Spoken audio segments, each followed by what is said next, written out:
Hey, Steve Teal here. We're back at the Texas High School Coaches Association Coaching Convention, Coaching School. And we've got some great interviews that we've been having. I've got another one for you right now. This is Coach Sam Carlin of the Buda Johnson Jaguars. They always do a great job with Peanut Butter Bowl. I always appreciate his leadership. This guy brings light, he brings life.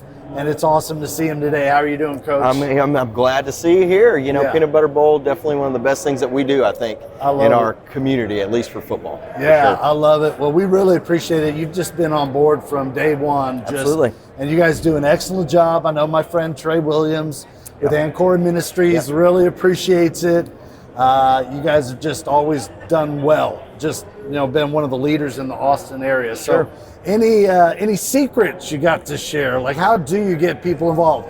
You got a lot on your plate as a head football coach. So how do you guys do it? Last year, I think we started getting our elementary schools a little more involved. Our cheer program last year. That's right. They showed up at media day. Yes, our cheerleaders started collecting peanut butter. That was awesome. Yeah. Definitely something. I think if there's a next big step, it's just you brought us together with Trey and Ancora. Yeah, I think that's probably the next big step. Everyone knows Peanut Butter Bowl now. Everyone knows Buda Johnson football. Yeah. I'd love to make that next big step and kind of blow up everything Trey's doing with Ancora in our district. That's awesome. He's really the star of this whole thing, feeding all the kids in Hayes CSD. The kids he sends home huge food with. Difference. So. He is a star, but you are too.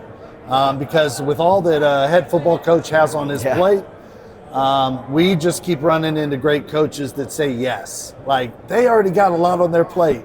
This is one more thing, but they're making a difference in your community, feeding kids. They need that. And it's not just food, it's bringing hope. So you do a great job, Coach Carlin, and we appreciate it. So looking forward. Hey, the cheer squad comes out again. We got media day right here on us. Right, we'll see what we can do for sure. But hey, I want to also talk some football. Sure. Man, what is going on with the Johnson Jaguars? What are we expecting this year? What's going on? All I can tell you, high expectations. I think from the staff and our kids, always in the community. We've been fortunate to have some really successful programs. Right, no doubt. Right. This year we have several kids come back. I think the exact number is something like 7 guys on defense.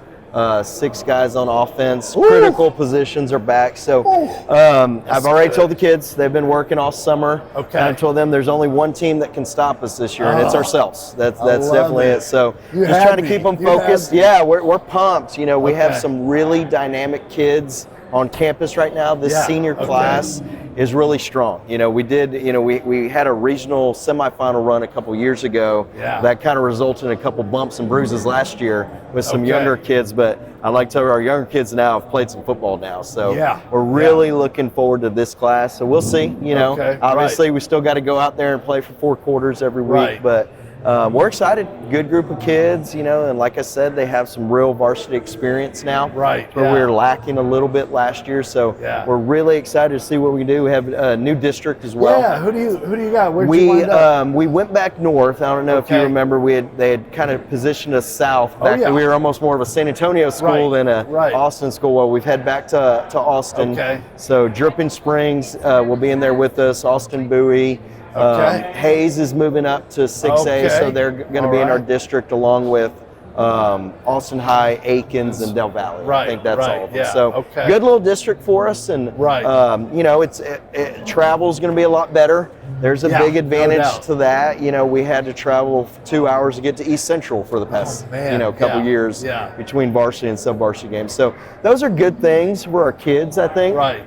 Playing, more local schools. So we're excited. We're excited. We think we're primed for a big year. Okay. So like I said, I wouldn't tell the kids if I didn't believe it, but I think there's only really one group that can stop us, and it's ourselves. Got to stay focused. So I think we're excited. All right. Remind me, offense or defense was your background? I'm an offensive guy. I played offense. I was. Where did you play? I was at MacArthur High School. Yeah, I knew played that. For I knew that. Bill Shack Powers will be mad at me for not knowing that. Yeah, I was a MacArthur guy, and then an offensive guy, and then I cut my teeth the majority of my career on the offensive side of the ball. I did spend some time, like anyone, you do this. This will be year 20. So everyone kind of goes on both sides of the ball. So I did a little bit of defense in my day, but I am by far I love offense. It's just I'm wired for that kind of preparation and stuff like that. Are you calling the plays, or do you have an OC that you work together? I do have an OC. You're calling the plays? I take a big part in play calling. That's the best way to put it. Part. Yeah, it is. It is. And I'll tell you, over the years, my staff, I've kept all my staff for the past couple of years. This is great. Going into year 3 as the head coach. Getting to keep my staff.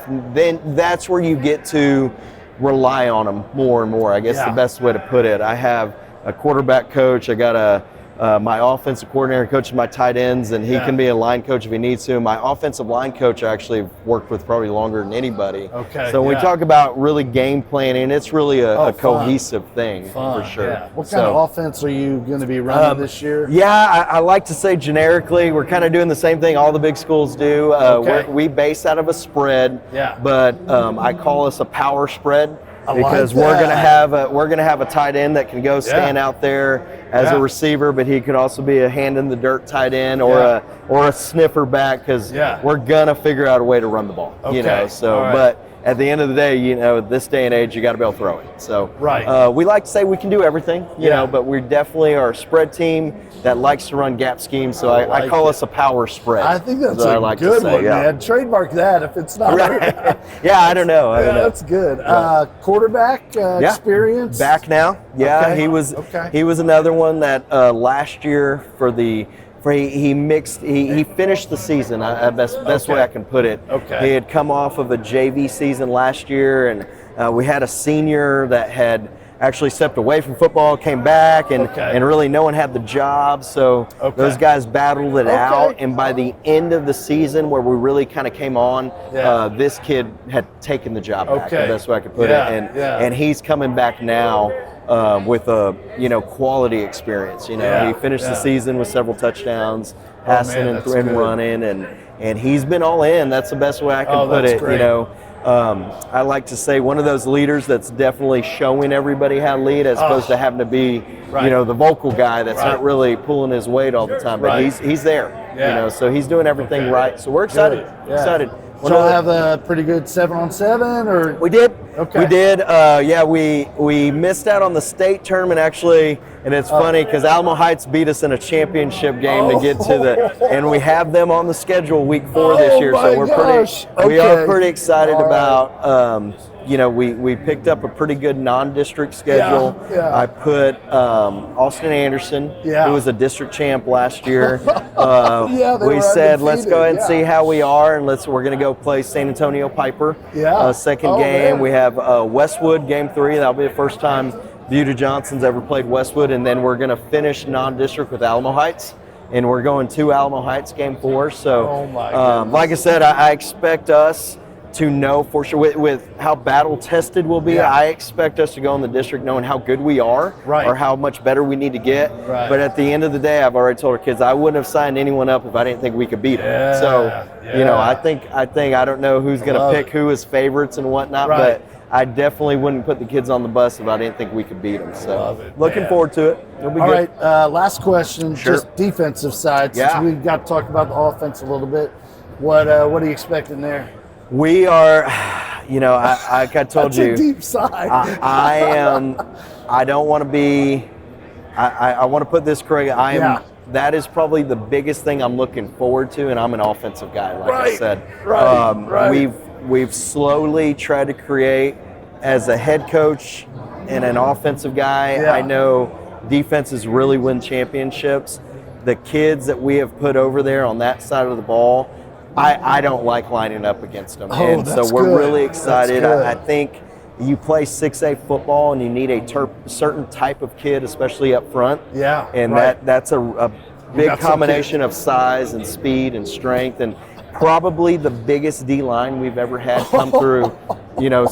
Johnson, I'll be honest with you. So I think the sky's the limit for those kids. We're talking 6'3", 6'2", 6'3", and we're talking 500-pound squat over here, 315-pound bench, 2 kids that are power cleaning 300 pounds. So the work has been put in, and we're not done yet. Don't get me wrong. I think that's part of the staying on track and staying focused.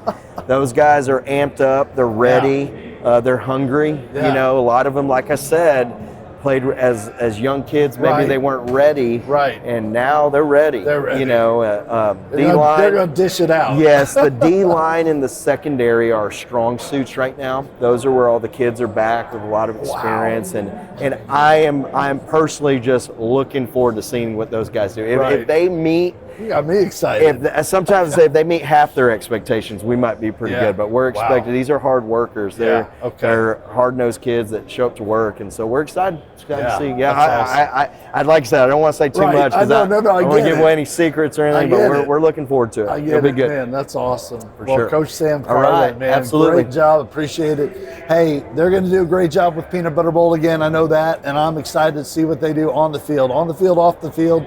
Coach Carlin's a great leader. So around Peanut Butter Bowl, we got a saying. It kind of goes like this: when we feed people in need, we all win. Hey,